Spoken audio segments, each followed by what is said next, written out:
I'm not an expert on why we are creative people. I don't get it. I've just read everywhere that we're born with it. And some people fight with it. Some people enjoy it. Some people find success with it. Other people, they battle with it every day trying to find success with it. And they try to throw it away, but it keeps biting them in the ass. Creativity is an addiction. We will always say yes to creativity because, you know what, we're totally unplugged. And we're also uncut in the way that we all make mistakes. So we've got to learn to turn it into a tool. This is Arroe Unplugged. So where are you at on the map?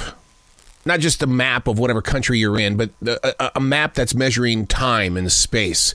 Today's date happens to be November 26, 2021. Yesterday was Thanksgiving.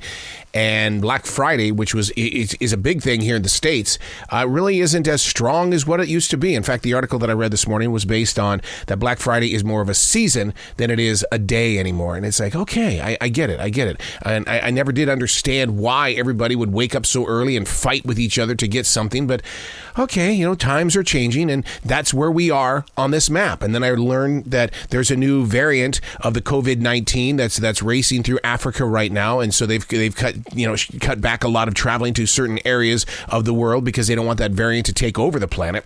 So where are you on this map? Do you ever sit down to ask yourself that question? And I think that's one of the reasons why I enjoy daily writing, because I have to figure out every day, where are you at, man? Where are you at? Mentally, physically? Where would you like to be? Not really the question. Where have you been? I'm not interested. Where are you at? Hey, it's Arroe. This is The Choice. This is what I was writing while the sun was waking up on a brilliant new day, and I wish you could stare out this studio window this morning. A 6-point buck just walked by the studio window. I live in a forest, man, and that's what I love about this particular studio window is that I get to see the deer and the hawks and the owls, and I get to see all of this wonderful natural stuff taking place around me because it helps me in answering that question, where are you at? And when you see a 6-point buck walk by the studio window, you're going, whoa, I am here in the right here and the right now. And that right there was very powerful. This is The Choice. I received an unexpected text message from my brother sometime last night. He's had 6 weeks of battling with COVID's latest Delta variant. The very string that also took away my mother 2 weeks ago. And my sister has gone completely silent because she doesn't want to deal with it. She also had COVID. They were all three in the hospital at the same time, and I think we've talked about this before. And then I reached the part of the story where I ask myself, well, how do you prepare? Where are you at? With so much being laid out at one time, the importance of being present is a priority of truth and love.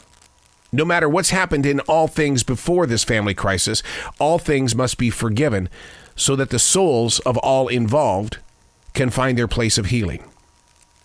See, I come from a very dysfunctional family, and not the type that they show on television shows and movies. We all kind of laugh about it. No, this has been a real dysfunctional family, and the thing is that I know in my heart that we are not alone, that you too might have come and still belong to a very dysfunctional family. And there's no way that we can really compare notes. All we can do is we just say, yeah, that's us. That's us. The personal distance and disconnection is always a tough place to survive within. All of it must be pushed away when a pandemic lands on the streets of your everyday world. So what did I do with my brother? Somebody that I have not spent a lot of time with in my 59 years in chapters on this planet. I offered him prayer. I offered him understanding, compassion. I offered him a lot in the way of saying, I'm here with you, brother. I'm here. I did say I'm sorry, and I think that's one of the rules you're not supposed to do. You're not supposed to say, I'm sorry. He did say, I have not grieved over Mother's death yet. I didn't want to tell him that I feel the same. And the reason why I haven't grieved is because I know my mother is in me at all times. And that's how I deal with the passing of a loved one, is that it's like your presence is going to be more alive in me in the moments after than they are during. I don't understand that, but then again, I'm going to get religious on you here for a second. I think it's because I believe so much in the love for Jesus Christ and everything around the story that if Jesus is with me at all times, so is my mom, so is my dad, And so is my older brother, Teddy, who passed away also a few years back. They're very much alive within me. I am not alone. I am with family at all times. The goal with my current brother and his situation was to create a conversation. That's a journey. How do you create a conversation with somebody that you haven't had a conversation with for decades? I don't need Oprah Winfrey. I don't need Phil Donahue. I don't need Sally Jesse Raphael, all of those talk show hosts who would focus on something like this. No. What I need is an honest-to-God conversation, and I think that conversation is knowing that my mother, my father, and my other brother are right here.